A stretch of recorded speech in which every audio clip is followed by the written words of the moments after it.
Coming up on this episode of Nintendo Cartridge Society, Super Mario Run means Mario's exclusivity to Nintendo platforms is over, and I feel fine. It's dangerous to go alone, so the Nintendo Cartridge Society goes with you.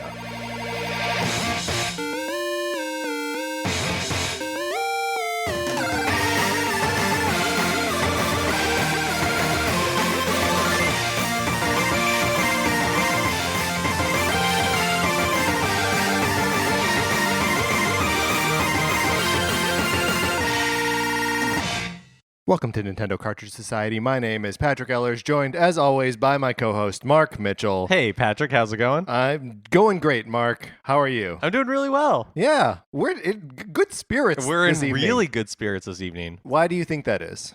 I think it was because before we started recording, we were talking about our favorite underwear. Yeah, that's right. We had actually a good conversation about rationing out like the good underwear and wearing bad underwear like earlier in the week. Yeah, or like days you don't care about, right? Where it's just like, Yes. oh, I'm not doing anything special today. I'm just going to wear like my old tired underwear versus the example I gave was like, oh, I'm going to Disneyland. I'm going to set out my good underwear. Now, okay, so we broke this down a little bit before, but you said we were saying that you can wear underwear as like a good underwear as like a confidence booster. Mm-hmm. Do you find that you need a confidence boost at going to Disney? I feel like good underwear has many uses. It's Okay. like, yeah, it's great for like job interviews or something where you do need an confidence boost. But I also think it's just like, do you know what? Today's a special day. I want to be. You just want to like, feel good. I want to feel good. I want to be Yeah. my most like comfortable. I mean, I wear my on Mondays when we're recording this. I wear my good underwear. Oh, honestly, I don't know what underwear I'm wearing right now. I mean, I couldn't tell you like specifically, but I have like in my drawer. There's like good underwear and there's bad underwear, and I definitely pulled from the good underwear today. Do you know off the top of your head how many good pairs of underwear you have? I went like a little bit ago where I, for some reason, was just like didn't do laundry, and so my solution was when I ran out of underwear was to purchase more underwear. Did you purchase the good underwear or the bad underwear? The good. And wait, what was your question? I can't even remember. My question was, do you know offhand how many good pairs of underwear you have? So I have like more good underwear than if you'd asked me like a little bit ago. I have probably. I'm asking for cold hard numbers here. I think I have 10 days of good underwear. Wow. And another 6 of bad. I think I have that reversed. Okay. I have 6 days of, I don't know why we're saying days, 6 pairs of good underwear. Days implies that like I have 3 pairs of underwear and I wear them for 2 days each, or like I have 12 pairs of underwear but I need a change in the middle of the day.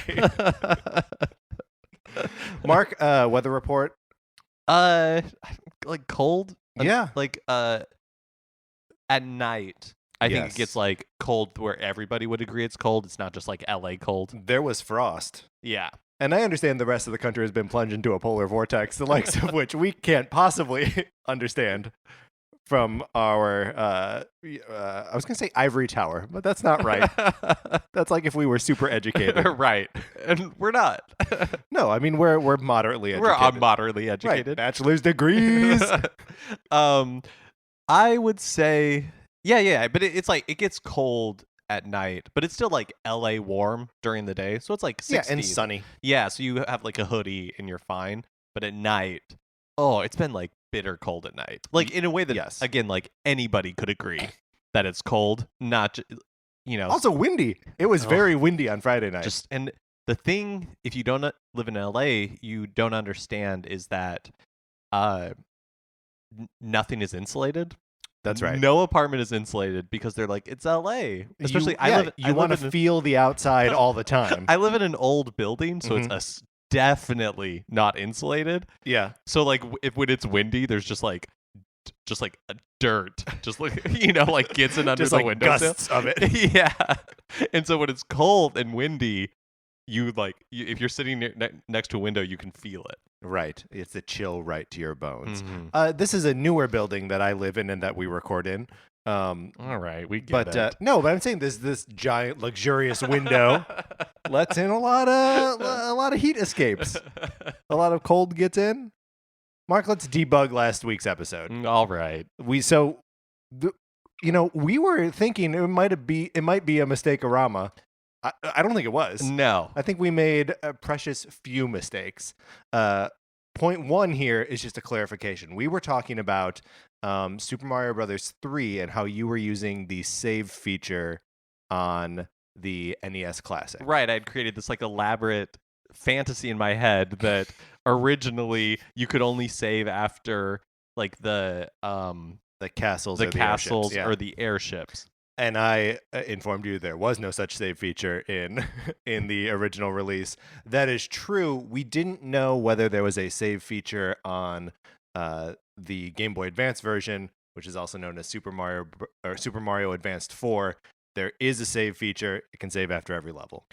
Do you know what I don't even, because we were also talking about All Stars and it having a save feature, but I don't know that the save feature was limited in the way that I've been limiting myself. You might also be able to save after everyone. I might be thinking of Super Mario World.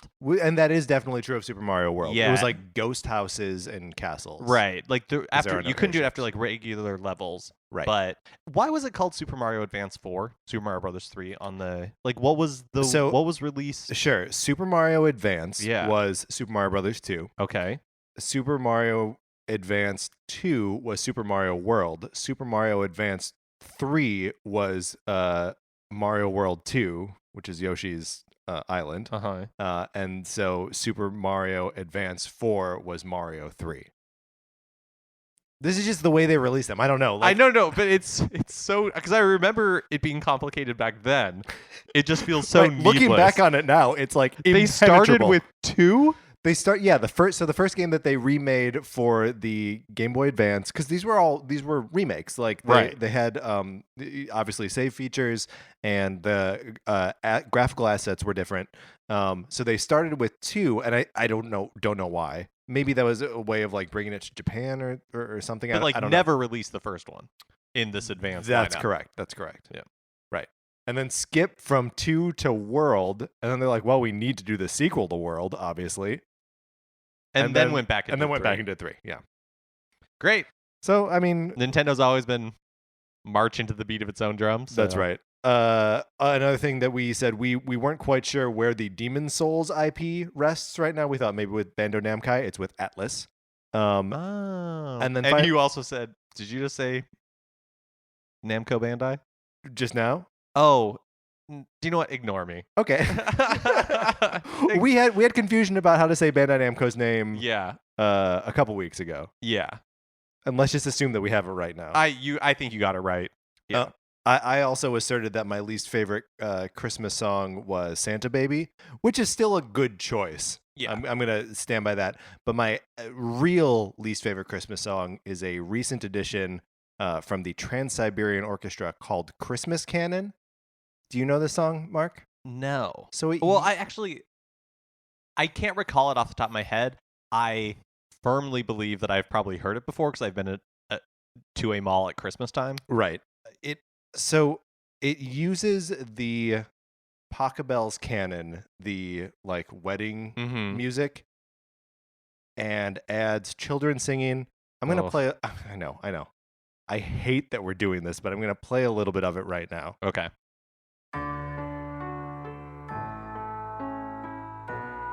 Is this the wedding music? I mean, it's using it directly. But not the wedding march. No. Oh, okay. It's a common like processional thing. Oh, okay. Oh, yeah. The video This doesn't seem so bad so makes far. it even. Well, just wait. Okay.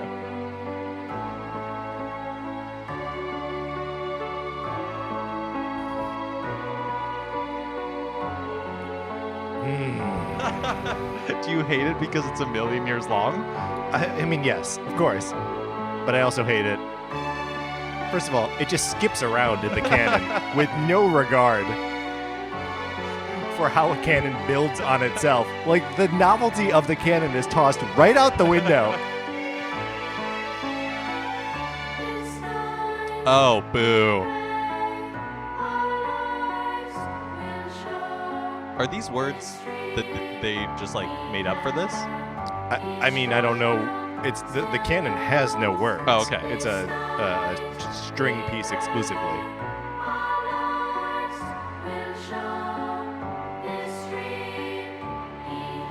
All right, that's a minute and a half. I don't. Wait, that's so long. It's so bad, and every time I hear it, which is not often. Like I don't hear it in the wild often. But there was one Christmas where I heard it like 10 times, and my head just about exploded. So, is it a song like? Do your parents? Are your parents really into Trans-Siberian Orchestra? No. Okay. No, and I don't even think this dates back to me living in my parents' house around Christmas. So just a real bad song, and I will assert that is my real least favorite Christmas song. Mark, what have you been playing? Super Mario Run. Yeah, me too. So we are going to do an in-depth, like a review discussion. Yeah, topic the week. Oh, the week. So we won't talk more about how much Super Mario Run we've played or whether we love it or hate it. Yeah. Like it, love it, gotta have it. Suffice it to say, I've been playing it. Right, as have I. What else? Have you been playing anything else? I've been chipping away at Donkey Kong Country Tropical Freeze. Last week you were in the first world, so and just been playing it for a little I bit. have finished the second world. Nice. My day job we had our company Christmas party on Friday last week, and I came home kind of drunk and played my way through the second world. I don't think the game has so many collectibles in each level, and the levels are hard enough as it is that I'm just happy to get to the end of them. I will never max out this game. Like I probably won't even ever get everything in the first world. There's just so much there, but I'm enjoying playing it. What is like the theme, I guess, for lack of a better word, of the first world, and what's the theme of the second one? I don't even think I can identify them. Oh, okay, because I just didn't know if it was like Donkey Kong Country, the first one, where it's like, this is the ice level, this is the industrial level. I think those are a lot more clear in the original trilogy than they are in the Return series. Do they have rain levels in Tropical Freeze? Those are my favorite video game I levels. don't think I've encountered a rain one yet. Also, haven't encountered the did you play the original Donkey Kong Country Returns? Yeah. It would do those cool like sunset levels where like you see Donkey and like Diddy silhouette. Yeah, I haven't encountered one of those yet. Which is so cool. It looks like an iPhone commercial from like 10 years ago. But every level is not frozen. That's right. Oh, okay. Yeah, it's the Donkey Kong Island, or it's like an archipelago in this because each world is a different island, is being taken over by malicious penguins of some kind. Oh, that's great. So that they're the tropical freeze. Did King, what is his name? K. Rool. K. Rool. Yeah. He has not been in any of these, right? The Returns series? Yeah. No, I don't think so. The yeah, they've kind of done away with just like the Kremlings, which are the lizard-based bad guys. They've kind of done away with them generally in Returns. I don't really know why. I wonder if that's more of just like a rare thing, and they're like, yeah, I trying to can't distance remember. themselves. Like, are the bees in Returns at all? Or are basically all the weird, like googly eye rare creations? Taken out of there. I think that's right. Yeah. So I've been playing that. Expect regular updates on it because I like it. Mark, that's it. Let's get into the news.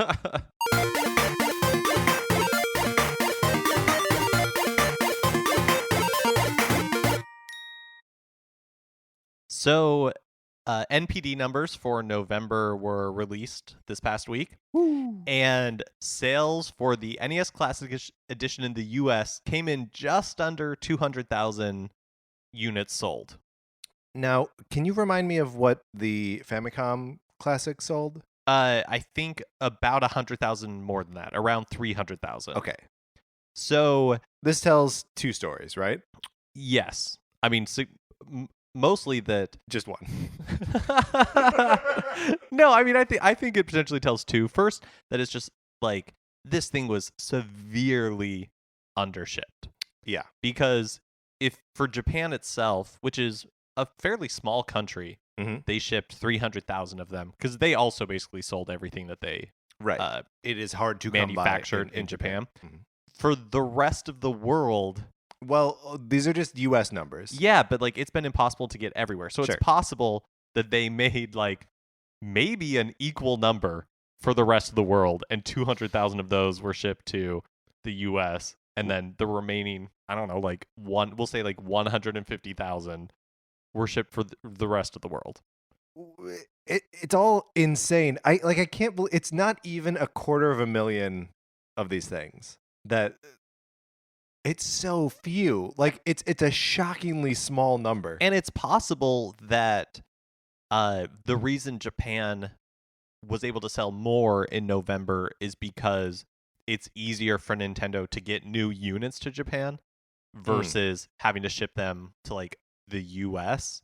Because when they do that, unless they ship it by air, which they're probably not going to do, which is because it's enormously expensive, has to go on a cargo carrier, and that cargo carrier goes across the ocean, and comes to a port, and then it has to be unloaded. So like the again, I don't like the supply train there. Right, yeah, it takes forever. Like when Apple is shipping iPhones, they ship it by air a lot of times from China where it's manufactured, where a lot of them are manufactured. And they're able to do that one because it's like enormous scale, and so they just like buy out cargo planes. Yeah. And they have the money to spend on that. I don't think Nintendo. I mean, they're also charging $700 for a phone, where Right, Nintendo's right. charging $60 for one of these things. Yeah, I just don't like. I don't necessarily agree that this feeds into the narrative that Nintendo was artificially limiting supply. Mhm. I think it more feeds into the narrative that They had no idea what they were doing. they're just bad at logistics. Right.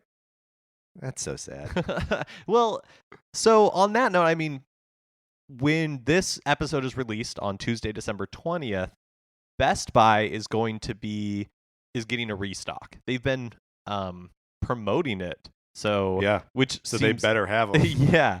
And there's also reports like other like GameStops were selling their restocks last week, and Amazon Prime Now in select cities was promoting it like today in LA for a brief amount of time. It was possible to order one from Amazon Prime Now through like their app. Yeah. So this is like the last opportunity to get one before Christmas. And like there were reports online of people lining up at Best Buys as early as noon today, which is Monday. And they were just going to like camp out. So that's people willing to wait for 22 hours. Yeah. To get their NES Classic. Yeah. Oh. Yeah, I'm glad I went crazy at the beginning of this thing. I mean, comparatively, it was a breeze for you to get Oh, yeah. Oh, yeah, to get two. To get two. Man, I'm hoping they become easier to get like in the next couple of weeks after the holiday rush is over with. Yeah, I mean, I would hope so too. It's just like come January 12th, we get the Switch reveal thing.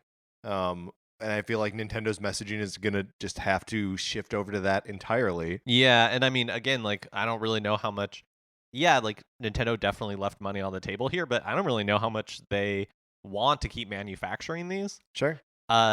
But I would like to pick up at least one or two more to give to people. Yeah. So I was really hoping to like just Santa around with these things. Yeah, it would have been so great. And you get an NES Classic, and you get an NES Classic. Yeah. I guess it's really more of an Oprah thing than a Santa thing. I guess ho ho ho. Look, I mean, I think it's a fine line. I think everyone would agree that Oprah is the Santa of our time. I think that's right. Yeah, or of at least 5 years ago. Maybe 15 at this point. So GameStop ran a survey of customers in its Power Up Rewards program to ask what retro consoles they're interested in, and the Nintendo 64 took the top spot over everything else. That's interesting. Yeah, I mean, I feel like the retro gaming community in general sort of orbits around the 16-bit era, right? Like that's sort of what we hold as like the golden pinnacle of retro gaming. Yeah, I mean, we've talked on this show when we were doing the first part of our hardware roundup about the N64 and Mhm. how it definitely has some great, like, like great games, but not a lot of them. Oh yeah, it would be so hard for us to come up with an N64 Like classic. a list of 30. That would be so hard. But I think that we are, Old. yeah, We're old, I think tired, and boring. basically, like for both of us, I think for both of us, like the NES was our first system. That's right. And so our second system, which is kind of like you would be happening in our most formative years, was the Super Nintendo. Mm-hmm. But the N64 was released in 1996. Yeah. So somebody now who like was born in 1996 is like 20 years old or almost 21, old enough to get drunk, want to nostalgically play video games that they grew up with. Yeah. That would be that's their equivalent of the NES. Yeah. And then our age also has fond memories of the N64, maybe not like our favorite console, but we've talked about the games we really like on it. So I guess it makes sense to me that the N64 is kind of like that for the current point in time, that like inflection point. Yeah, that makes sense. And I think that 20 years, I think that's pretty perfect for that. I think I may have mentioned this before, but when I repurchased a Nintendo 64 when I was living in Chicago from this independent games store called People Play Games. It's a great little store in Chicago.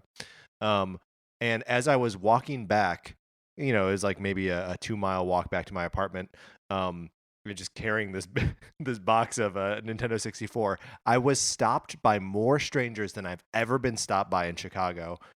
Just people excited to talk about the Nintendo 64 that I was carrying. Yeah, it's a weird unifier. So cool. Yeah, like,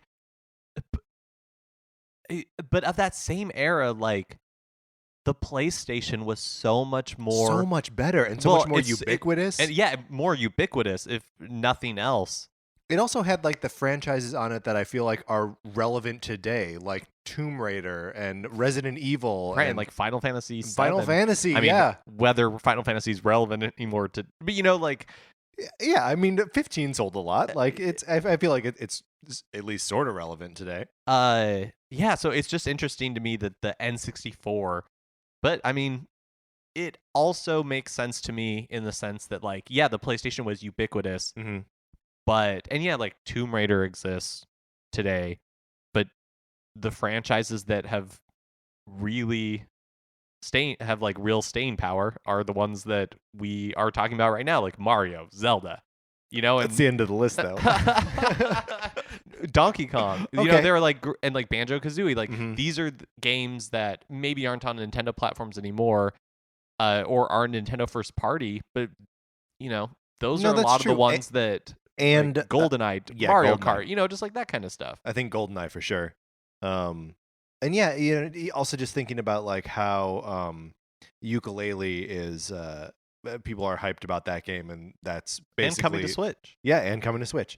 And that's basically a new Banjo-Kazooie. So yeah, I mean, maybe it's just the time is right for that. Yeah. So despite being downloaded over 10 million times and an estimated 4 million in revenue day one, Super Mario Run is being blamed for a dip in Nintendo stock valuation this week. In fact, there was an article in the Wall Street Journal today saying it was like a disappointment. Yeah. And it's been hammered with like 1-star reviews and complaints about the pricing structure. Nintendo's valuation has lost about like 3 million. I feel like when we talk about it in our topic, when we like really dig into it, we should just talk mostly about the game itself and not really like everything surrounding it. Sure. So now's like probably a good time. You want to talk about the economics of? Yeah, kind of, or like in all of the stuff going on around it, like because it got hammered on the App Store with 1-star reviews, which is it has more 1-star reviews than it has any other star rating. Yeah, although one thing I noticed today is that there was a update for it, and because it got updated, it's a new version of the app, so the ratings reset. Oh, interesting. Yeah. Well, and I noticed that Well, there are a lot of 1-star ratings. There are a lot of 5-star reviews because I think a lot of people are white knighting it a little bit. To Totally. be like, I will come to the defense of. If you value games and think games have value, then you pay your $10. Now, That's what a white knight sounds like, right? No, it one thing they bring up in the Wall Street Journal article is that it never reached number 1 in the Japanese App Store for revenue, for top grossing. Which is interesting because it did in the U.S. Right, which is and I don't know what that's because I mean Japan is Nintendo's home market. Yeah. It is number 1 in downloads, Mm-hmm. and it holds that place for downloads and top grossing in the US and like the UK and other countries. But I don't know. So when it was first announced that it was just going to be $10 Mm-hmm. flat fee, like I still think that I like that versus like the free to play model where like Nintendo could have charged for like bubbles in Sure. and like Or Toad Rally Toad tickets. Rally tickets. You know, like there's They lots could of make things. you pay for every set of Toad Rally tickets. Yeah. Or even like lives, because there's no like live system. Sure. But they didn't. And to me, that's a good thing. And I was happy to pay $10 with the idea that it would be worth, like there would be enough content Right. to justify the price. And that you would never have to throw more money at it. Yeah, exactly. Because I have never been into Clash of Clans or Mhm. anything like that has like time, or Candy Crush that has timers or like the Right. option to buy more. Mm-hmm. But clearly the vast majority of people or the vocal Right. majority seem to disagree with that. Well, and it's interesting that is also obviously a just in terms of business and like the economics of getting money out of this thing, that's one of the things that frightens investors by it, is that like it seems like that $4 million, that there's a period at the end of that everyone who's going to sink any money into it has already, and even people who are playing it a lot, like myself, are not going to have an opportunity to put more money into it. Like, it eliminates the concept of a whale. You know, like you can't find the 18 crazy people who are going to spend thousands of dollars on it, because even it doesn't matter how crazy you are, you're stopping at 10. And and that is a problem that investors have with it. Mhm. And that's kind of like, so when Nintendo first announced like 2 years ago at this point that they were going to release mobile games, their stock like shot up. Right. And now that Super Mario Run has been released, their stock dropped. And I think part of that is that Nintendo's mobile strategy and what investors want Nintendo's mobile strategy to be are at odds with each other, Mhm. because investors want their mobile strategy to be like Clash of Clans or like these like evergreen where they're forever going to be getting, or like Pokemon Go, like forever getting revenue from people purchasing upgrades and new items and stuff like that. That's the other thing, is that expectations are like totally out the window here, because Pokemon Go was a phenomenon and continues to be one of the top 3 grossing apps on the App Store always, right? Right. Which isn't a success, it's a runaway success. Like it's an insane success. And it doesn't, like, to say like, oh yeah, Mario just needs to be as good as one of the most successful things ever. Like that's a crazy expectation. But I agree, I 100% agree. But that's what investors want. They want these like, oh, okay, great. And we don't want $4 million today. We want $4 million a day forever. And Nintendo is not $4 billion. Yeah. Thank you, Justin. You're welcome, Jesse. Right? Oh yeah. Iceberg? Okay. Yeah. Andrew Garfield. Which character? Which bit of the Facebook movie are we doing? But Nintendo's not. That is not how they're viewing mobile. They are not really viewing mobile as a revenue stream. Mhm. Like it is not.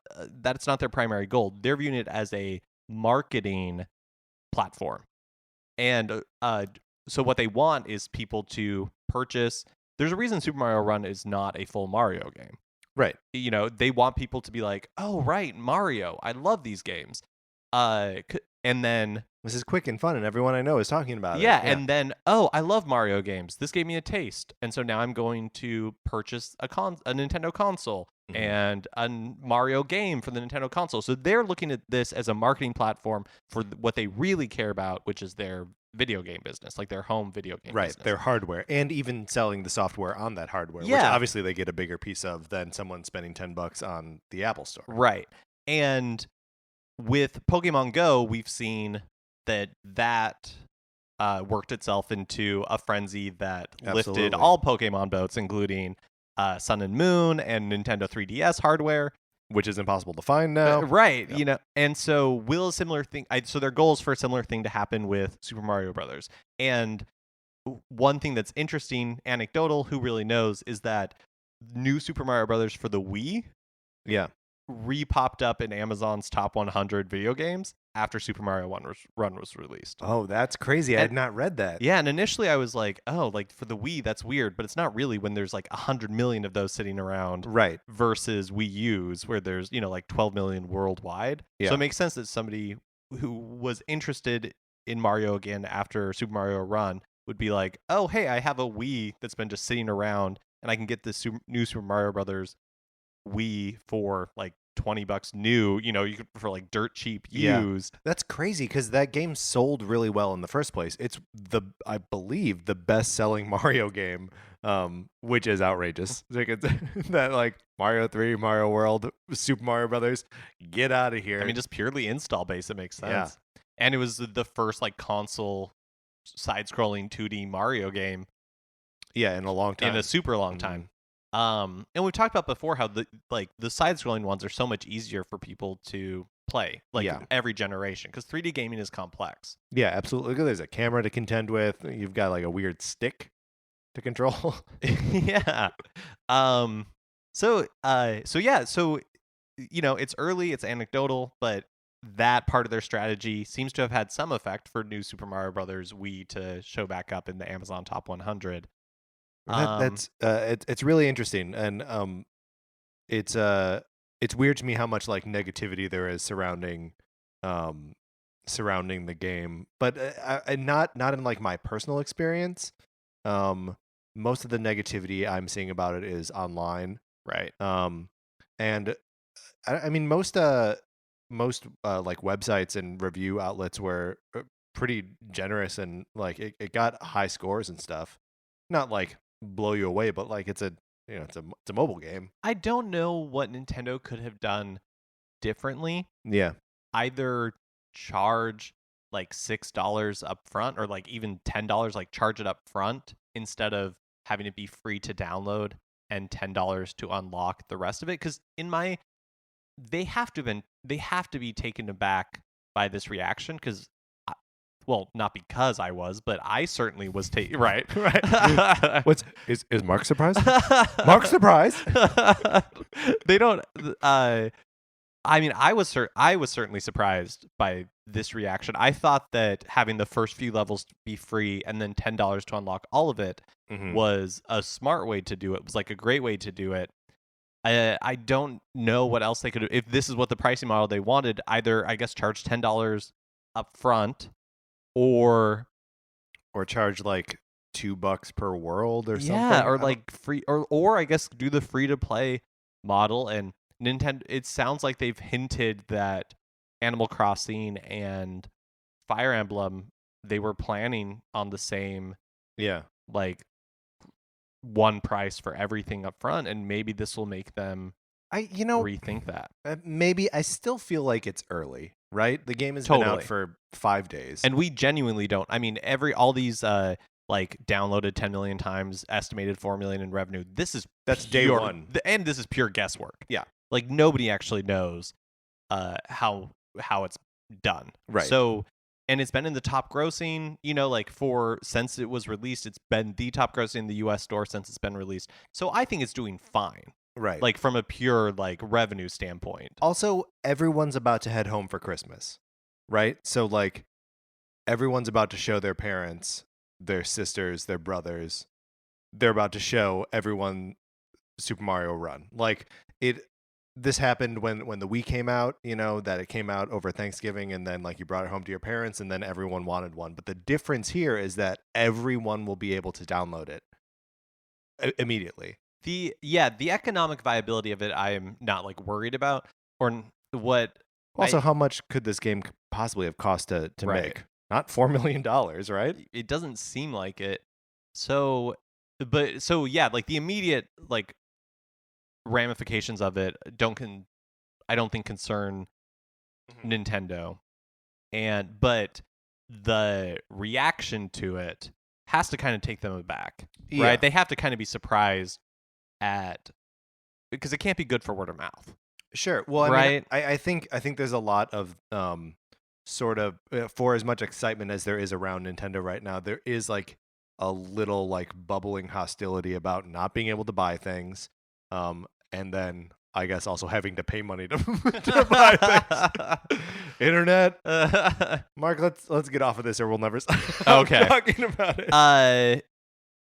Well, okay, actually, just to jump around a little bit, because it kind of like this idea of like bubbling hostility, kind of feeds into it. So today, Digital Foundry shared what they are claiming to be, and there's no reason to believe this isn't true. So I'm just saying that they're claiming to be because it's not official. Sure. But they're claiming that the final Switch CPU and GPU, they shared what they're claiming to be the final Switch CPU and GPU clock speeds. And you should go out and read this if you're interested, because it means nothing to me. Right? Like the actual like it's clock all speeds, techie like, gibberish. Yeah, like gigahertz and all that kind of stuff. Like it means, gigahertz. it doesn't mean anything to me, so I'm not going to try to make sense of it here. But basically what it boils down to, seemingly, is what we've thought it was all along. Is it's not as powerful as the PS4, and seems to be about 2 to 3 times more powerful than the Wii U. This is what like Eurogamer was saying back in July. Sure. So this should not be a surprise to anybody. What is also not a surprise is that the internet reacted very negatively to this news. Right. And because it isn't the like super powered console that some people had built up in their head that Nintendo was going, like some like bleeding edge. That's just never been a Nintendo. I guess not never, but it's just not a Nintendo priority. No, and especially like in the handheld form factor. Yeah. It's like, what could you have possibly been expecting? And so, but yeah, so there's that like, it's weird. It reminds me of leading up to the Wii U when it was still called like Project Cafe or something. And like the rumors were just off the wall bonkers. But people were like hyping themselves up by these like rumors that they all turned out to be just complete garbage. Right. But people had like hyped themselves up into believing like that's what the Wii U was, that when it was actually announced. And look, the announcement was not a great like rollout. Right. I mean, the Wii U was a story of muddled messages. But people had worked themselves up into such like a frenzy that the backlash was insane. And it's like, that's nobody's fault but their own. Yeah. For having unrealistic expectations. And I kind of feel like the same thing happened here, where it's like anybody who is paying attention, this news should not be surprising to you. And also think about what you're angry about, which is a handheld that will be at like more, they'll be better than the Wii U, and when you dock it will be like 3 times better than the Wii U. Yeah, and you're mad that that's not as powerful as the box that sits under your TV that runs hot and loud. Yeah. Yeah. So I don't know. We live in the real world. Like it's 2016, almost 17, but it's not, we're not the Jetsons yet. We'll be the Jetsons someday. Yeah. We'll all go to work for 45 minutes a day. We'll go in and we'll push a button that starts the factory. We will fold our car into a briefcase. Does he only work for 45 minutes a day? It's something like that. So what's like Mr. Sprocket's all mad about all the time? I mean, because George is frequently late because he doesn't understand how traffic works in 3-dimensional space, which I can understand. I don't get it. But he always gets stuck in traffic jams. I am the Jetsons always kind of this is a sidebar. Oh, all right. Let's But the Jetsons always get into one of these. the Jetsons always kind of annoyed me because it's like they recognize your privilege. They literally no. Well, okay, or hot take coming through. But no, I mean they literally just took the template of the Flintstones and were like, right. But instead of being the prehistory, we're going to make it in the future. In the future, are we living in a post-history age right now? No, we don't have 3D traffic. Oh, okay. This isn't Westworld. We can't fold our tablets into our tiny pockets. Hey, no spoilers.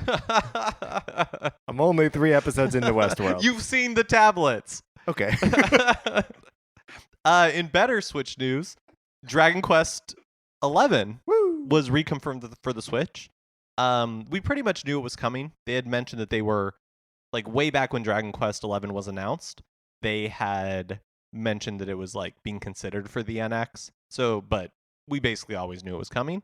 Welcome, Dragon Quest 11. I'm super excited. There's 2 versions of Dragon Quest. It's also coming to the 3DS. So there's like 2 versions of Dragon Quest 11. There's one that's like an Unreal 4, I think. So it looks like a modern video game. And the 3DS version has, you know, more like the 16-bit look, and then also has the I believe on like the bottom screen that has like the more classic like 16-bit look, and then the main screen is the more modern looking version. Sure, for just like battle animation. I believe so. Okay. And we're not really sure which version of the game is coming to the Switch, but it's gonna be a big game. Yeah, especially in Japan. And I'm very excited for any Dragon Quest. So hopefully we get it in the West. And also I will kind of like a last note on the specs for the Switch is just to say that if we believe the other rumors and plus everything we've seen so far, like Skyrim and stuff like that, that it's easy to port current games to the Switch, the specs can't be that bad.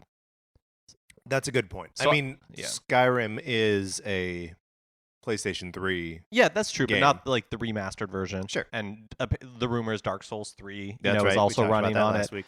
And again, one of the earliest rumors was that it was easy for...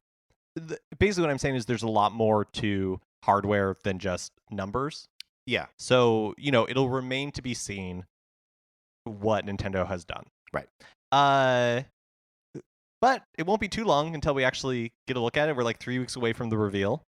Man. And then the Switch will be going so on soon. I know. And then the Switch will be going on a tour across the country before the launch in March. So each stop of the tour is like 3 days long. The first 2 days are invitees only, so press. But they've Nintendo was also sending some My Nintendo members. Yeah, some My Nintendo members have been getting a invitation, and then the third day will be open to the public. Mark, don't hold out on me, okay? If you got one of these invitations, I can't answer that question. You have to tell me. No, you have to. I don't have to. Mark, if I got one, I would tell you. It's a free country. I don't have to tell you. I've never felt as betrayed as I do right now. I would tell you. Oh, okay, thank big you. Baby. The schedule is as follows: like January 13th to 15th in New York. So that'll be right after the reveal. The day after. Toronto a little later in January. I'm not going to go through specific dates, but like Washington D.C. and Chicago and San Francisco in February, and then hitting up Los Angeles in March.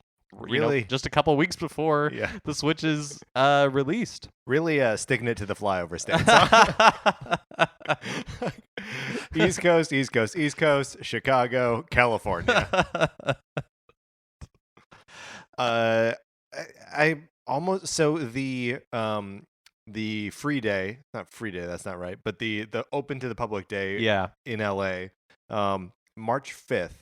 The thing will be out like a week later. Yeah, a week or two. I'm almost like, do I even want to? I don't want to stand in line. Right? Yeah, that's it's going to be like an awful line. Do we know where that's happening? No, they haven't said yet. They said all that will be released later.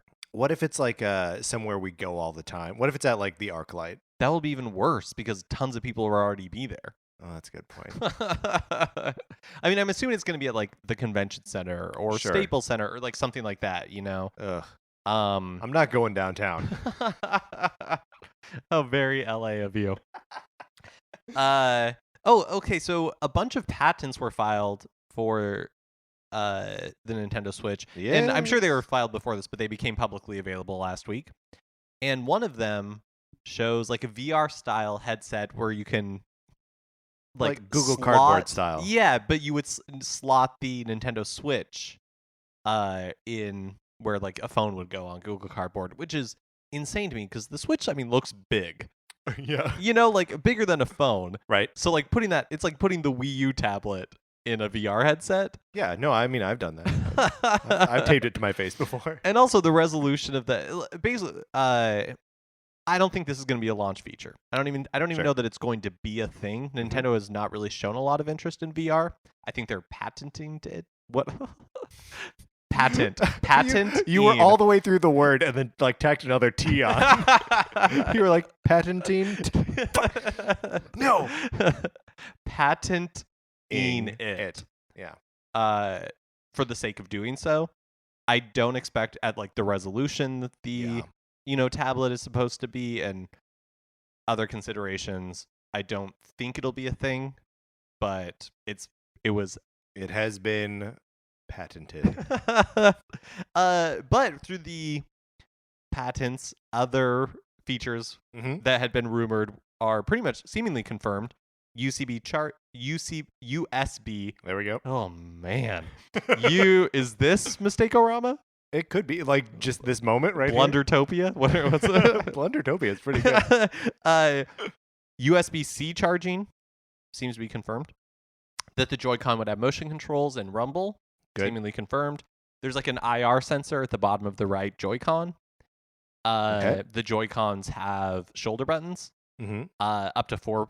They show 4 people playing split screen, and they show everybody with their own Joy-Con. Yeah. So it seems like Joy-Cons will be sold separately because they also show like customized Joy-Cons. Yeah, there's one with like the regular Nintendo D-pad.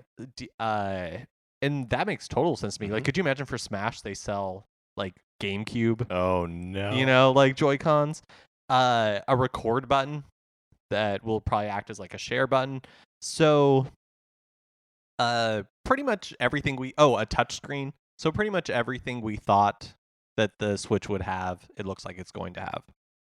That's all very exciting. Mark, I don't think we pulled new releases for this week. Are there any new releases coming out this week? We're derelict in our duties here. I totally forgot. I forgot new releases were even a thing. I don't think there is. I think it's too close to Christmas. Yeah, I think that's right. Mark, let's move out of the news.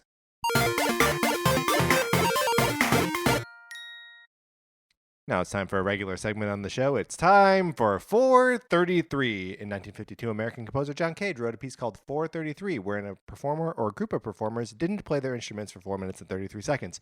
For the purposes of this show, our instruments are talking about Nintendo. For the duration of one performance of 433, Mark and I will talk about something not at all related to Nintendo, thus fulfilling the contract of the piece. Mark, I'm starting the recording of 4 minutes and 33 seconds right now. Some applause up front. We don't always get that. Thank you. Let's talk about, since people are heading home for the holidays, like we said, let's talk about Christmas movies and our relationship to them. How you like them Christmas movies? A Muppet Christmas Carol. Ooh. I will put up with the best Christmas movies. Just best Christmas movies, period, or like the best Christmas Carol? Yeah, I'll say period. There was a animated like Mickey's Christmas Carol. Yeah, I remember that. I remember really liking that one. And for a long time, that was just what I had in my head as what Christmas Carol was. A lot of the Christmas Carol movies are so boring. Well, yeah. I mean, they're all based on a play, which is too long. Is it a play? I Yeah. thought it was. I was in it. No. I was in the play, Mark. Look. I know A Christmas Carol is a play. I believe you are incorrect in that was its original form. It was a Charles Dickens, like short story what do they call that? Where it's like serialized. Yeah. Like a serialized story that Charles Dickens wrote. I'm sure it was adapted into a play, but I don't think that was its original form. Dickens was not a playwright. No. And I agree with that, but I think before it was movies, it was plays. Oh, I see. So like the reason it's boring is because it was like based on. Yes. Yeah. Yeah. Because plays, look, here's the real hot take. Plays are boring. Other than Cats. Yeah, Cats. Bad in a different way. Okay. Let's move away from A Christmas Carol. Okay. Other good Christmas movies. Or do you have like a least favorite Christmas movie, one that you can't stand that pops up every year? What are your feelings on A Christmas Story? I think it's called. Yeah. So A Christmas Story, I never really liked. Yeah, same. And then my senior year in high school, we did the play version of it. Let me just set the scene for you. My senior year in high school, I was an 18-year-old man, let's just say, 18-year-old man. Guess who I played in this play? The little kid? The little kid! I played Ralphie. I played the main kid. People love this movie. Yeah, I don't know why. So I think the first time I saw it, I was like 11 or 12. I've never found it funny. Mm-hmm. It's on all the time. I think like TBS on Christmas Day just plays it for 24 hours straight. But this is like a cherished movie, and I don't understand. I don't think it's funny. People love that lamp. What's with the lamp? I don't know. I don't like that the movie's just like a series of unconnected stories that just have like nothing to do with anything. Yeah. And like I'm not even convinced that there's like a message throughout. Like, is it that you're supposed to be careful what you wish for? That you shouldn't have a BB gun? Like, I don't. But that's just one anecdote in this story, right? Yeah, I mean, it's sort of like the framework for it, but is it? I don't know. I don't think it is. I'm getting mad. I am too, which is so irrational. Sarah was watching Home Alone over the weekend. I've been watching that a lot at work. Yeah. Been on a lot of work. It is a Christmas movie. Everybody is so mean to each other in that movie. I don't understand. I was drifting in and out of paying attention because I was playing Super Mario Run. Correct myself. You just don't want to debug it next week. Yeah, that's right. Every time I said Mario Run, I meant to say Super Mario Run. There's the scene like right before Kevin launches his traps for everyone. He goes to see a Santa, like a mall Santa. It's not really a mall. It's like a standalone Santa kiosk or something. And, he gets Santa as he's heading to his car. And he's like, all I want for Christmas this year is my family back. And the Santa asks no follow-up questions. Like, what is wrong with this man? There's a child. Like, what do you mean? Here's an unaccompanied child who says he wants his family back. Now I can understand being like, oh, this kid's family was murdered, I don't want to get involved in this. But like, just what do you mean? Or like, do you need help?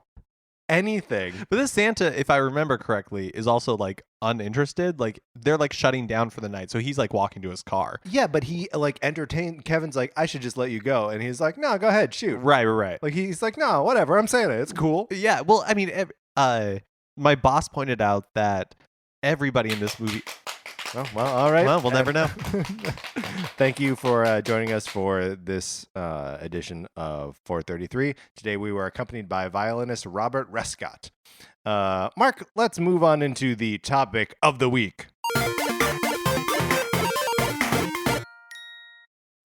And of course, that coin collecting sound means that we are going to talk about collecting coins, which happens in Super Mario Run. Yeah. Mark, let's talk about Mario Run. Downloaded it first thing. Yep. When it became available on the 15th. Mm-hmm. Did you get notified? I got notified after I downloaded I got it. notified like hours later. Yeah. Also, I was expecting like a push notification.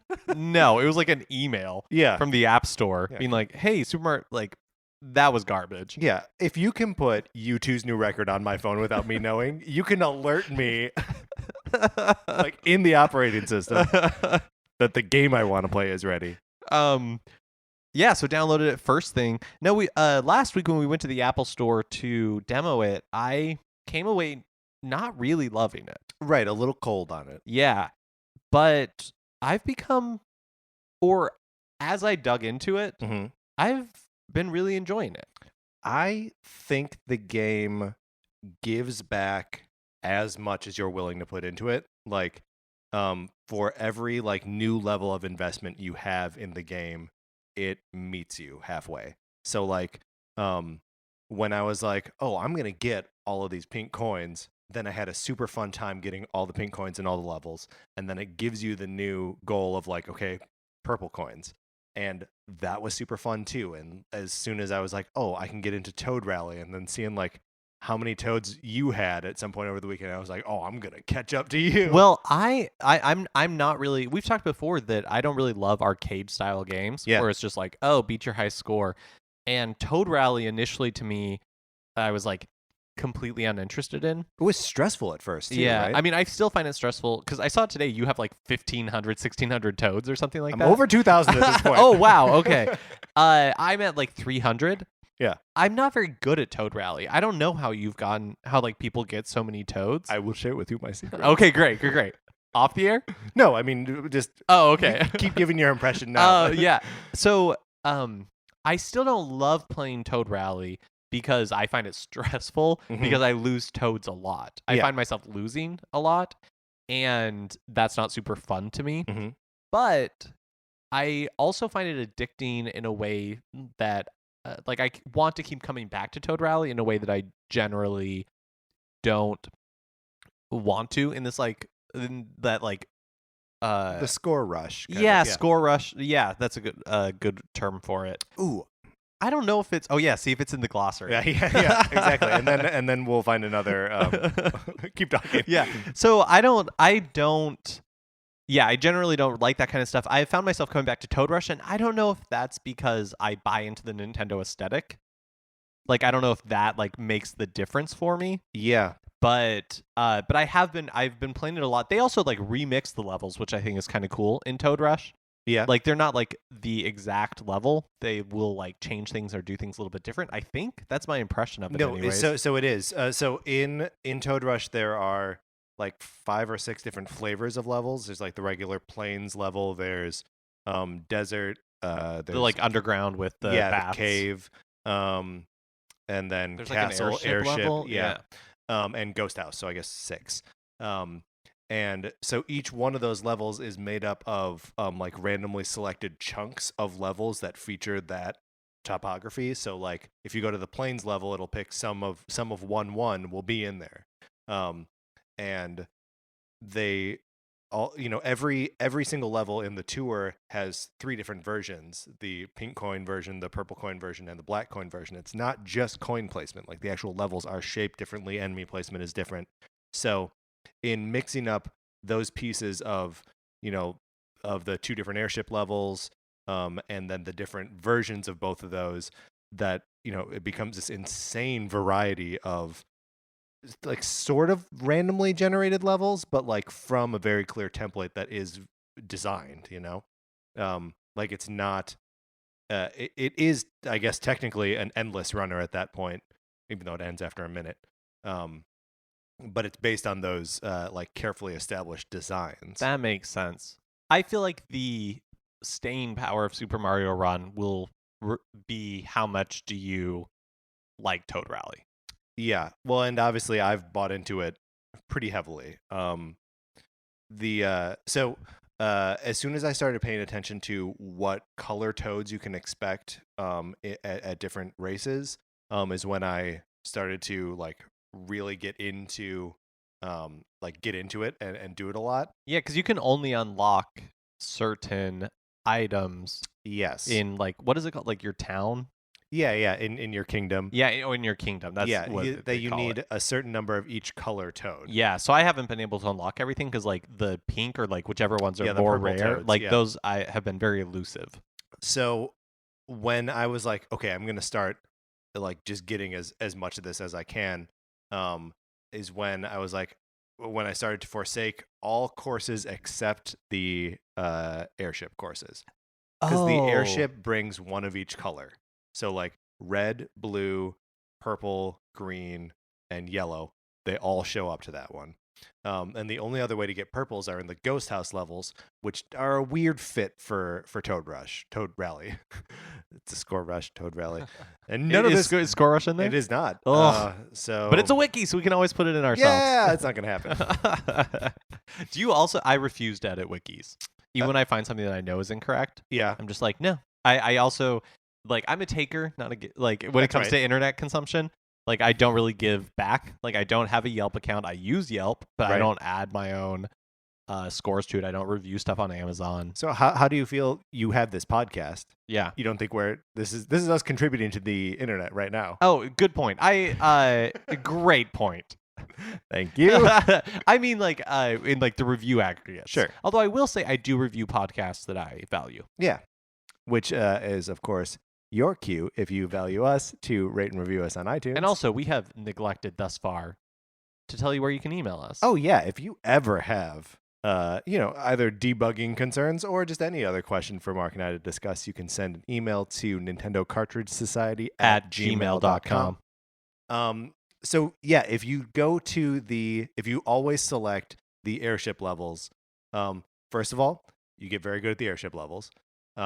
Second of all, your enemy kill multiplier goes up for the cannonballs and for those little jumpy ninja guys, those little stars, and the moles. And so your success rate, your performance becomes better, your rewards for the same performance become higher, and you get toads from all across the spectrum. So just to explain what Toad Rush is. Absolutely. Like in, you're running against an AI opponent, right? Yeah, but it's not AI. It's somebody. It's like the ghost. You know how there's like those like ghost, like in Mario Kart and stuff, where you're chasing against. So here's the thing: is it actually like an actual recording of a previous person's? I was going to ask you because I don't know, because you can. So when I would go through a level and the person would beat me. So basically, what happens? You're in these like portions of the level, you're running through it, you're trying to impress as many toads as you can and collect as many as many coins as you can. You impress toads by like doing flips and backflips and like tricks and stuff like that, right? And like chaining jumps off of enemies. Yeah. And at the end of the level, Toadette tallies up who has the most coins, and then also who got the most thumbs up from toads. And then whoever had the most overall wins, and they get some of your toads. You like lose toads and they gain them from you. Right. Now, when you are selecting, like, you're matched up with opponents. Like, so you go to Toad Rush and it says like, oh, here's like 5 or 6. I can't remember the exact number. I think it's 5. Like users who, and it shows you how many toads they currently have. And then you like click on the one that you want to challenge. Right. And it's usually, I don't know exactly how they do the matchmaking, because occasionally I'll log in and it's people who are around my level, a number of toads. Right. And then sometimes I'll log in and it's like significantly more than my own. Yeah. And sometimes there's a good mix between the two. So it can be like, oh, somebody who's my level and then a challenge. But a lot of times it's like, I don't want to challenge anybody who has 1,200 when I have like 300. Yeah, I think it's okay though. So I ultimately, I don't think that it is. It's not like a level. Well, I mean, it is showing how many toads the person has, but the way Toad Rush works, like you said, you attract a certain number of toads, your opponent attracts a certain number of toads, and whoever wins takes all the toads. And so like if I collect 2 and you collect 3, I give you my 2 toads. I lose 2, you get 5. So that doesn't, it's easier to get them than it is to lose them, or you gain them in higher numbers than you lose them for like a, if we were just to reverse that, you would only lose 2 and I would, you know what I'm saying? Like, it's you lose at a slower rate than you gain. So I think if you just play Toad Rally just forever, you'll net out. That makes sense. Raising it's kind of like, it reminds me of, in that sense, it reminds me of leveling up in Call of Duty. Okay. Where you could be like matched with people who are your same level. So you're all like level 32 or something. Mm-hmm. That doesn't mean you're all the same skill level, because just by nature of playing the game, you will level up. So it could be somebody who's really bad, but have just played a lot. And so now they're level 32 versus you might have been playing for like 2 days and now you're level 32. Right. So to answer the question of whether it's AI or not, I don't think it is, but I don't know if it's Mhm. replays of. I think it's replays of like people doing it in the past, but I don't know exactly how it works because I will lose to an opponent and then I will rematch them and they will get. It's not the same ghost. It's not the same because they will get less toads than they did the time before. So can I tell you what I think it is? Please. I think it is AI based on the behaviors of that person. So like if it can tell that you prioritize getting purple coins, then the AI will go after the purple coins. If you're commonly killed by this Koopa, this Koopa will kill you. If you do a lot of tricks, then the AI does a lot of tricks. That seems crazy to me. Like that seems needlessly complex. I think it's just like flipping a couple switches, and maybe even makes more sense just to send, a couple yes no features instead of like sending the video essentially for like a whole playthrough of a level. Yeah, maybe. I mean, I don't. I really don't know. So Yeah. that very well could be true. I mean, because I've done the thing where like it also favors your friends, so like it'll match you up against your friends. And so like I've done the thing where I play against Sarah, and then I'm like, hey, look, I beat you, and it's like I don't think I actually did beat her. I don't think I had a better playthrough of the level than she did. I think the Toad Rally favors the player a little bit over the AI. the opponent. Yeah. Not into a crazy degree, because like I've been playing it a lot, obviously, but I still lose from time to time. So yeah, I don't know. I think it is it does favor the player, which would And require it to be AI. and so once you get these toads, you can go back to your kingdom Mm-hmm. and they will begin to populate your kingdom. Right, with toads, and you build toad houses. I got a text from Mark earlier in the week saying that you love the toads that roll around in the grass. Yeah, there's just like so you can build like like pipes and the different colored houses for the different colored toads that they can hang out in front of, and trees and trees hills and like stuff. statues and Mhm. just things like that. Did you get any of the there were seasonal things released today? Oh, I don't have the required number of like Oh, toads sure. in order to get it. There's like a snow globe that was released today And a Christmas and tree. a Christmas tree and like poinsettias. Yeah, I put poinsettias all over my kingdom. So I saw somebody had like more than the one screen of the kingdom. Is that a Yes. thing that happens Mhm. when you get a certain number of toads? So when you can start to purchase rainbow bridges, so you start off with just like the one screen, and then you get rainbow bridges that let you start to build the area to the left and the area just to the right, Oh, okay. and then just below and then to the left and right of those. Wow.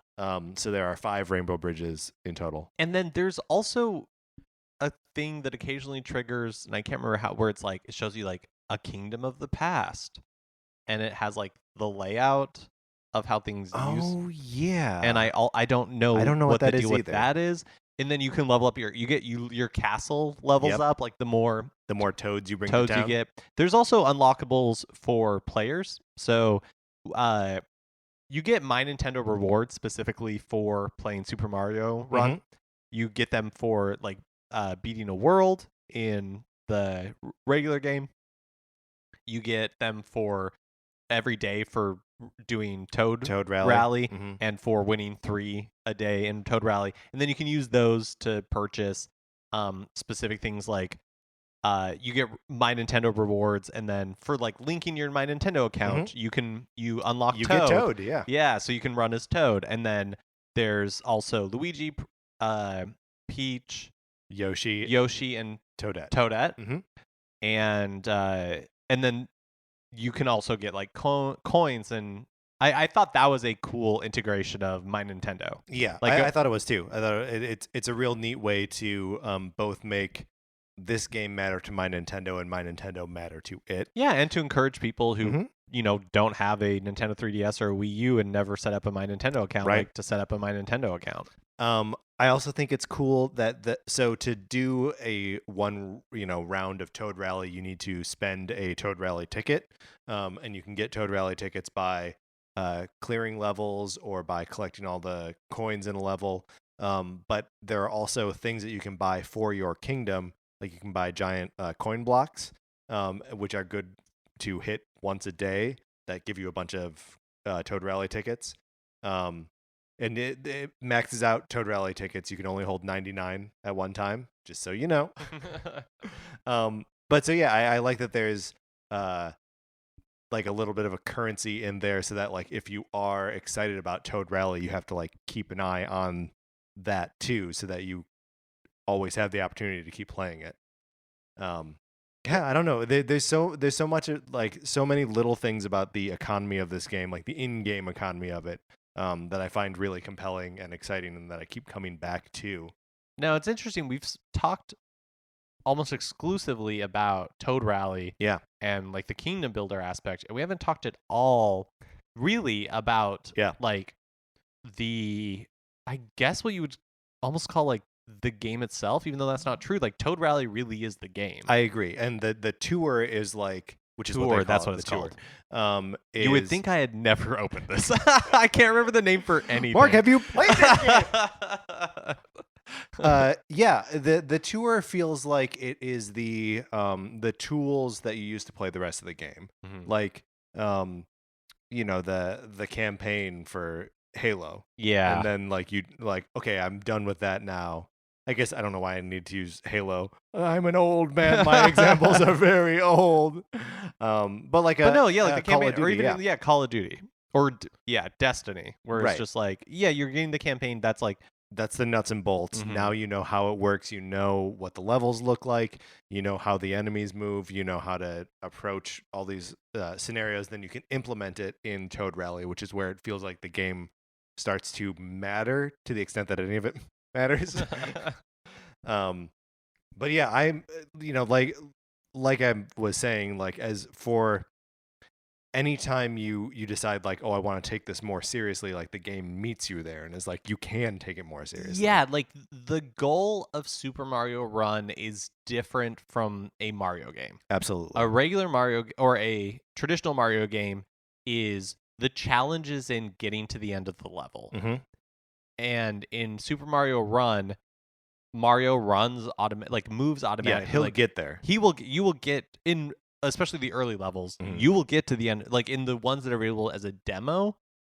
You will get to the end. You'll just get to the end of these levels. Yeah, I almost think that having those first 3 levels is like a bad, maybe even a little bit of a bad sampling. Like, well, I agree in the sense that if people are expecting a traditional Mario game, mhm, they'll be like, this is dumb because Right. it's so easy. right. And that was my initial impression. Mhm. I was like, I don't know how much when I played it in the Apple Store, I was like, I don't know how much I'm going to get out of this because it just seems very easy. Mhm. The challenges in getting, there's like 3 levels of coins. Each level has 5 pink coins, Mhm. and those are like a little bit challenging to get. And then there's purple coins, which rate a little more challenging, and then black coins, Mhm. which are incredibly difficult to get. I think some of the black coins. Two things I've discovered in my search for all the black coins, and I've got half of them so far. The Oh, first wow. 3 worlds I've got.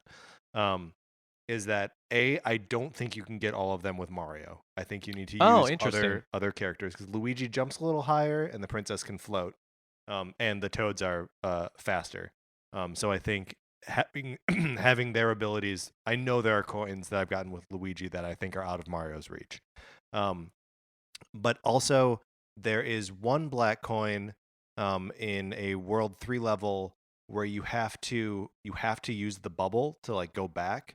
So like you go through and like take one path and clear something, and then you have to bubble back and approach the top of the path to like execute on what you've set up below. Yeah, so bubbles are an interesting mechanic because initially it just seems like continues or lives. Yes. Initially you seem like, oh, I only use these when I mess up. Mhm. But as you play it more and you like explore the levels and you're trying to get these pink, purple, and black coins, Mhm. you realize, oh no, I have to like the bubbles are a tool. Yes. And they're like a finite resource go to back, go back yeah. and like, and yeah, you do use it when you make a mistake sometimes, but sometimes it's like, oh no, I have to use the bubble here Right. in order to achieve my goal.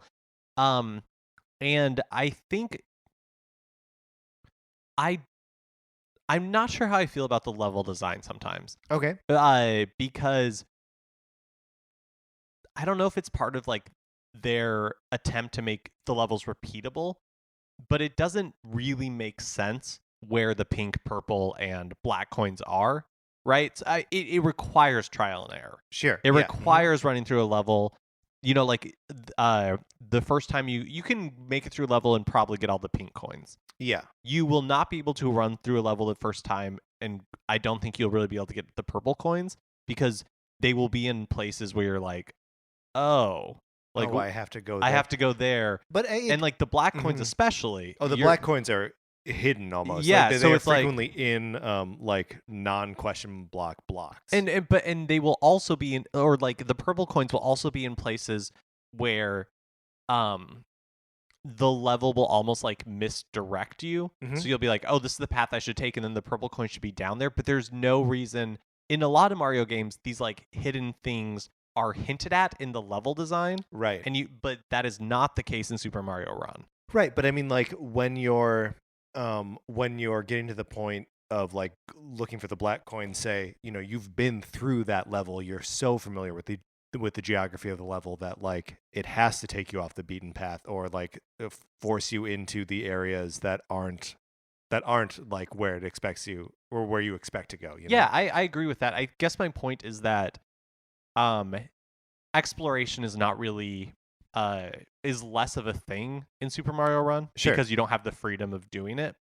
And so whereas as like think of Super Mario World where there's multiple like end exits Mhm. for a lot of levels, and a lot of times those exits are like, oh, my first time through I saw Right. this location that was like weird or like seemed to be a I path saw that I a didn't trail follow. of coins. Yeah. Yeah, exactly. Not a thing in Super Mario Run. It's pure.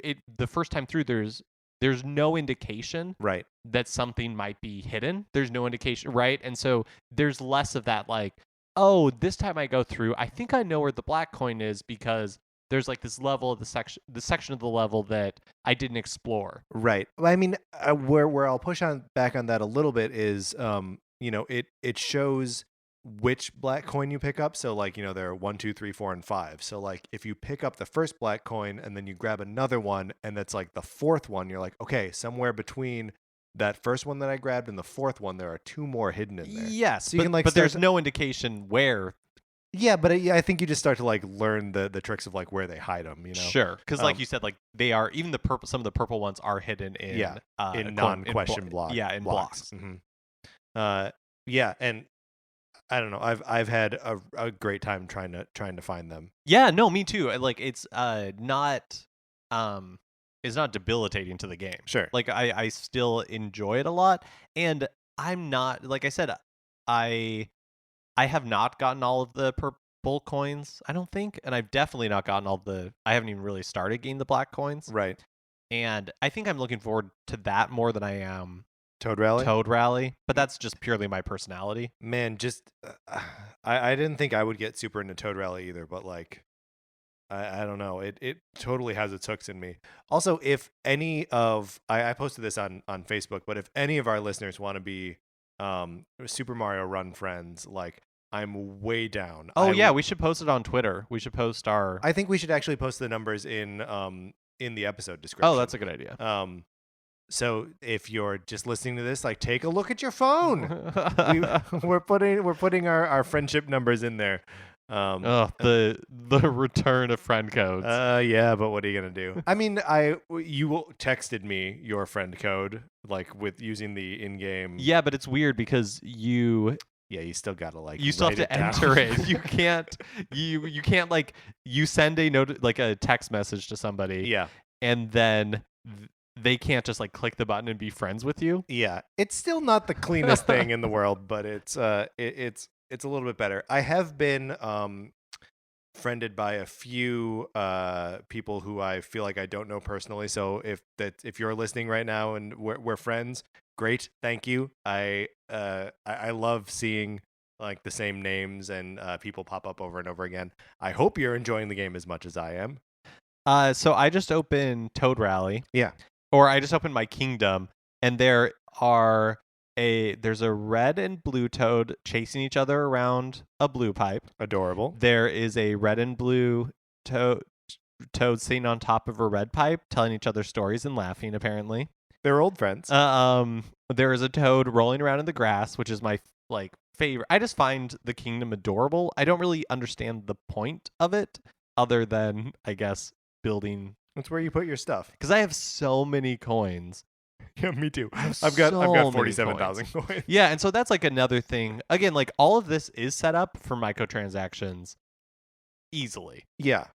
They could make you pay for anything.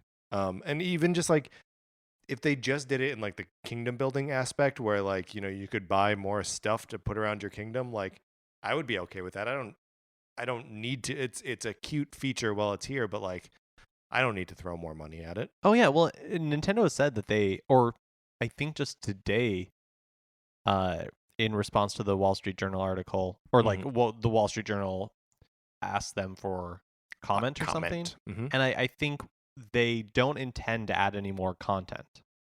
I mean, it obviously with like the holiday items and stuff like that way, but it doesn't seem that we're going to be getting more levels in for World Tour. Yeah, I mean, for now. Yeah. Didn't they also say that about Smash? That when Smash 4 was completed, they were like, and then that's it. Did they? I don't remember. I don't remember there being any buzz about DLC before Mario Kart 8 came out. That's true. I don't think anybody expected that. And that had like the most robust and cheap DLC of like anything. Oh, that was crazy. It was six. No, how much was it? It was like two $7 download, like two $7 packs, and each one came with 2 new circuits, which is 8 tracks, 3 characters, a bunch of carts. It was a really good DLC set. And I mean, if they put out another world for this, I would be over the moon.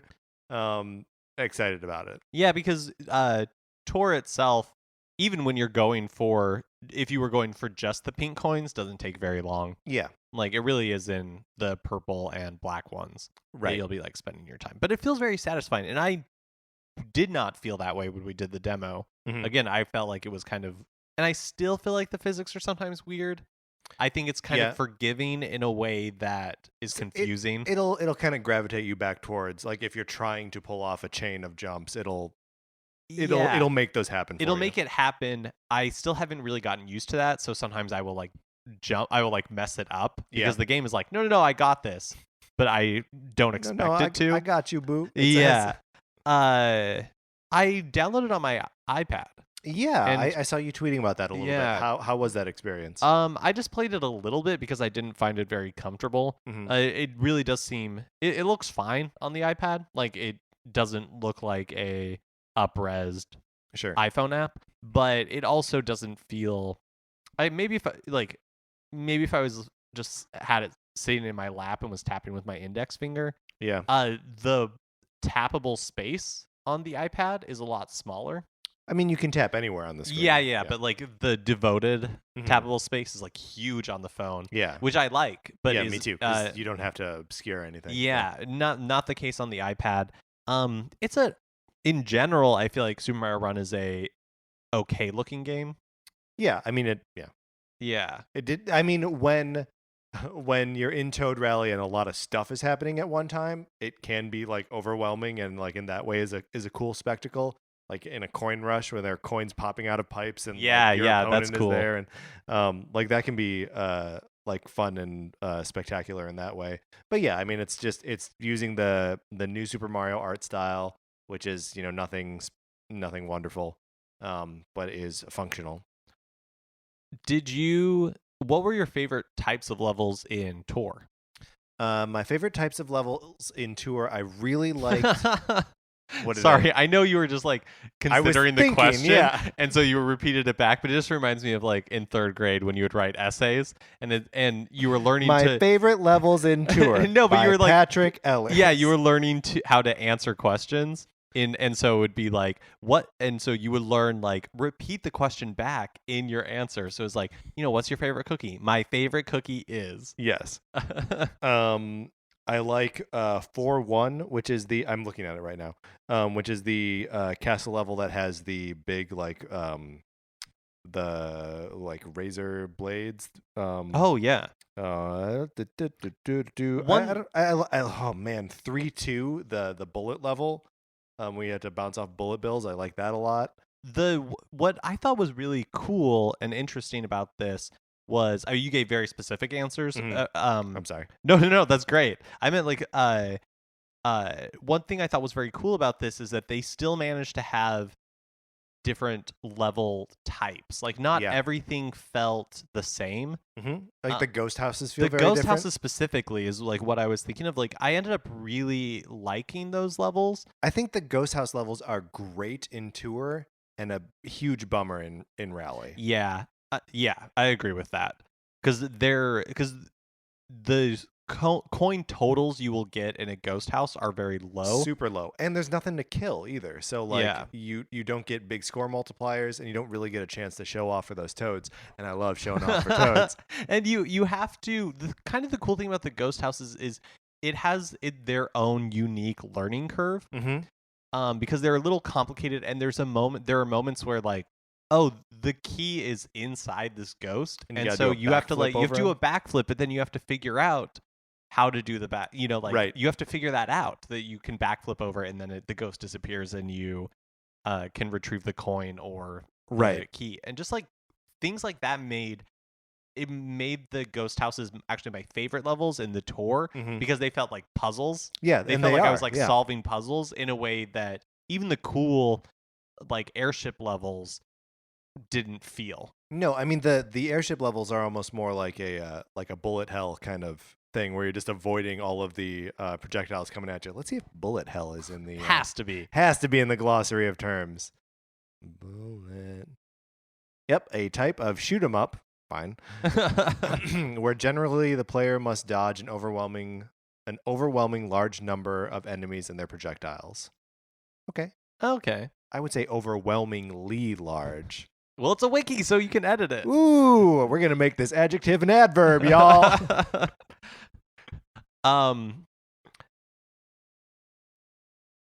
Final thoughts on Super Mario Run. Is there? I mean, you and I have been saying like it's a no-brainer buy it since well before it came out because it's only $10.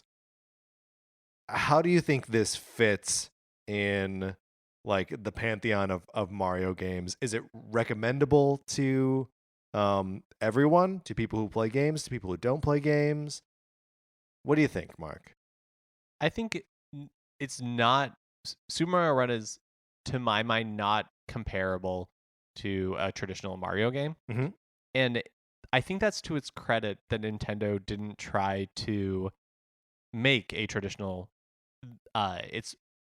They took what mobile phones are good at and how people use them, like playing one-handed use, and made this game.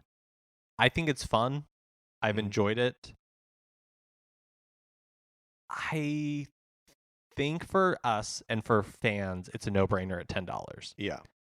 Having paid $10 and being fine paying $10 for it, I don't know that my personal opinion is that it's worth $10. Okay. I think at 6 or 7, it makes a lot more sense. For some reason, even that like $10 like barrier feels like a lot. Or that like being like, oh, $10, even though it's not. It's not very much. Money, yeah. And I think for somebody like you who's like super into Toad Rally, it makes total sense. I mean, I know there are a ton of full price retail $60 games that I've played for less time and enjoyed less than I played this game this weekend. Okay. I don't think I can quantify it, or would Sure. probably be embarrassed to quantify it. But like I'm sure I've put 8, 9, 10 hours into this game already. Which is a steal. Really. Yeah. No, and so I think like any video game, there are people that it is going to be like great for. I don't regret buying it. I personally do feel like $10 is a little bit overpriced, but I'm not mad about it. I think what makes it difficult is that the levels that they give you as a demo don't really explain to you what this game is good at. Yeah, unless you go searching for it, because you don't have access to Toad Rally. You don't have access to the Kingdom thing. You aren't really. They don't direct you to try to get the purple coins or the pink coins, right? So they don't tell you that, if you get the pink coins, it opens up purple coins, it opens up black coins.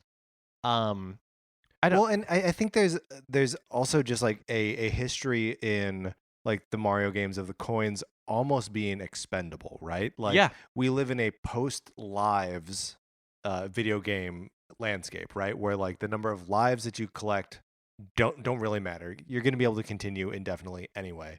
So like scraping together 100 coins to get one extra life is meaningless almost. Yeah. And that this game, like, no, you want to collect the coins because that's the point of it. That is the game. Yeah. And I don't know that Nintendo in the game itself has done a very good job of messaging that. Because there is a demo, or there is a forced tutorial. Yeah, right at the beginning. And slow start. This game, but also never mentioned that like that you should be gathering the pink coins that you want, and that's where the challenge comes from, right? And I think that's kind of a mistake. I think for a lot of people, this like $10 makes total sense. I'm happy I paid $10. Right. I think there's a lot of value here. I think it's a good game. I think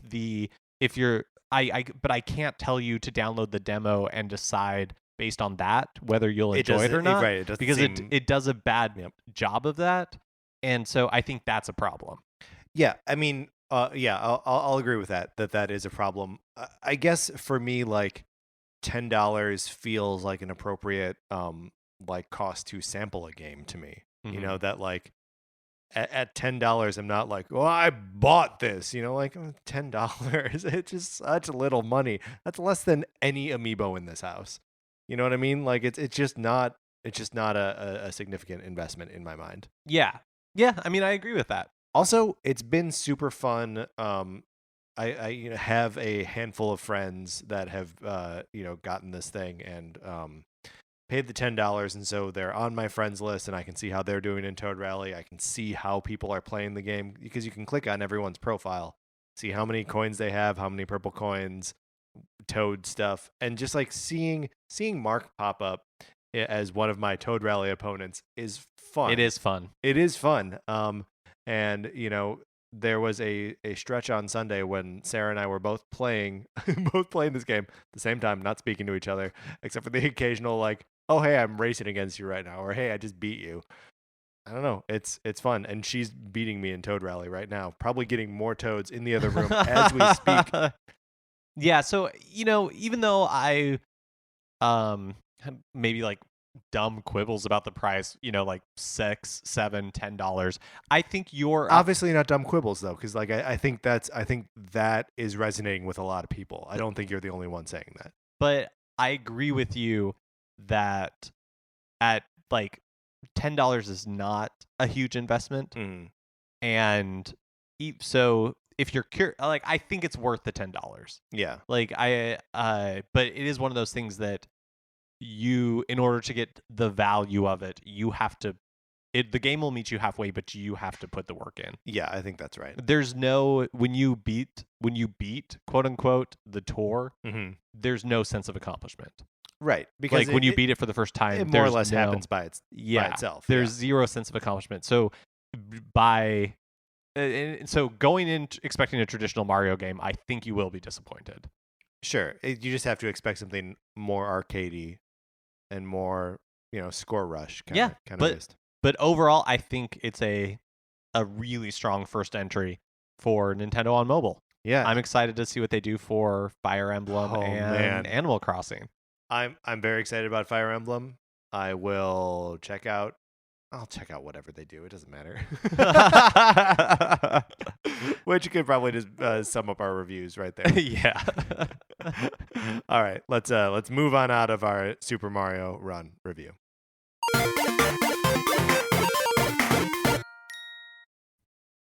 Actually, I guess we'll stay on the topic of Super Mario Run just a second longer. We didn't have any people email questions about Super Mario Run, but I did put some feelers out on Facebook to see if anyone had any questions. And we have a question from Sarah saying, what are there any of the? I guess if you haven't spent a lot of time in the Kingdom Builder, that this will be a hard question to answer. But are there any of the buildings or decorations or anything like that in the Kingdom Builder that you're excited to get, even if it's stupid?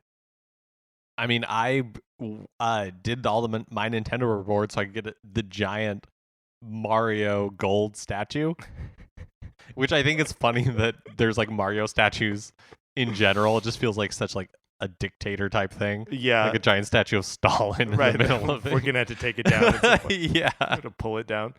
I was really excited. There are regular Toad houses and posh Toad houses, which are just like a little bit nicer. They have a garden. I also really like that there's like a special level that you can get from collecting all the pink coins. From collecting all the pink coins. And okay. Black. Yeah, you collect all the pink coins, and there's like a level that you put in your kingdom, and you can play it and earn coins that way. And it's like fairly difficult. It has like a bigger difficulty curve than some of the other levels. Yeah, it's just like a fun little like extra surprise that they throw in there. Yeah. Yeah, I agree with all of that. And you like earn hammers that like clear out them thwomps. Yeah. There's when you first get your kingdom, there's 2 thwomps there, and I'm assuming in the other ones there probably are as well. Right. But you like earn the hammers and have to use them, and you can move things around in your kingdom and all that kind of stuff. Yeah, I kind of want to work to get to the holiday special ones, like the snow globe. Yeah, you should do it. I mean, I bought all of it, so obviously I'm very excited about this. Other questions. David Zwick asks, how about we discuss the question, why am I not into it? So he's not into Super Mario Run. Why do we think David's not into Super Mario Run? I mean, it's not. It really is not a game for everybody. Right. I mean, I had my friend Danny who tried it at the Apple Store and was like, absolutely not. He found it too stressful for like Mario to always be running and like not being able to control. And again, you have to be into that arcadey type of like gameplay where the goal of it is just like besting yourself. Yeah, it's just like besting and doing better. And it's not for everyone. Like like somebody who's like, I don't like Super Mario Brothers 3, you're an idiot. Right. That's a wrong opinion. Yeah, somebody not liking Super Mario Run, I totally respect that. Sure. I think that's absolutely right. I do, however, think that there is an element of, well, no, I'm not going to say it's not fair to say like you're not giving the game a fair enough chance. But I do think that if you are like willing to put the work in, like I've been saying, the game will meet you at that level. I think that's only, but I think that's only that's true. A tall ask, no, I think that's only true if you enjoy this type of game. Sure. I think if you're, like, that is where the content comes from is by doing that work. Yeah. But the game itself, the mechanics are pretty apparent, and I think it's totally reasonable to not like the mechanics of this game. All right. Well, I think David's a monster, and you sympathize with monsters, I guess. One last question from Jen Kleinrock. These are silly questions. So I think Jen provided us with silly questions before. I think about Luigi's Mansion. Those are the only kinds of questions she will ever provide. She asks, "What is Mario running from?" And follow-up question, what does he have to hide? Well, he's not running from anything. He's running towards the cake that Princess Peach. I mean, he's running towards trying to rescue Princess Peach. Sure. In like my experience of the game, he's running to impress Toads, man. He seeks that Toad approval. We don't all have secrets to hide, Jen. Yeah, some of us just want everyone to like us. All right. I think that is going to do it for this episode of Nintendo Cartridge Society. Remember, if you have any questions for us at any time, or split spoilers. That's right. There's still time for spoilers from the M. Night Shyamalan movie Split, which it sounds like Mark is going to go see now. Only because I was invited by somebody. I'll put you on blast. I was invited by somebody. We went to see Rogue One. Yeah. We were with our friend. There was a poster for Split. Patrick brought up the fact that I'm dying for Split spoilers. I was keeping it on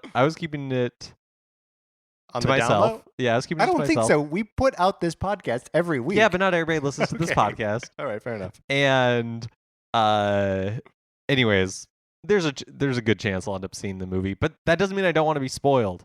In fact, I think that makes the spoilers even better if we can get them more in. Pressing. You can send those to Nintendo Cartridge Society at gmail.com.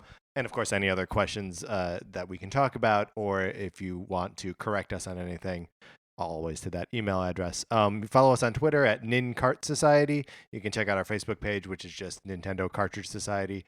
And if you have a second, please rate, review, and subscribe on iTunes. Yeah, this contest that we talked about last week is still going to happen at some point. Let's talk about this Phantom contest some more. It's going to happen. I guarantee it. It is already happening.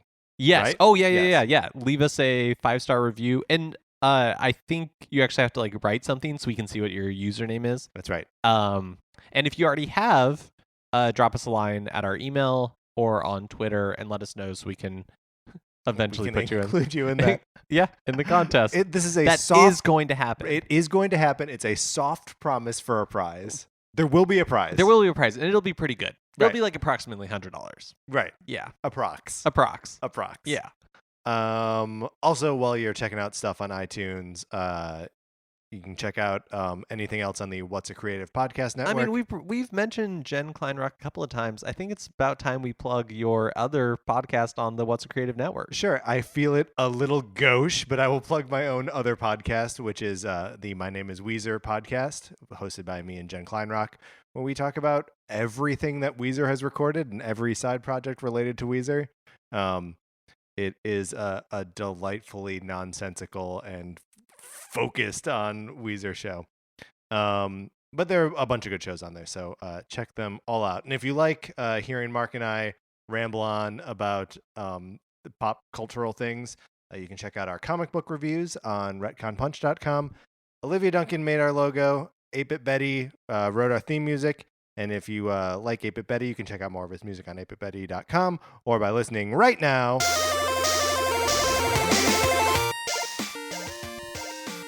For my co-host Mark Mitchell, this is Patrick Eller saying thanks for listening.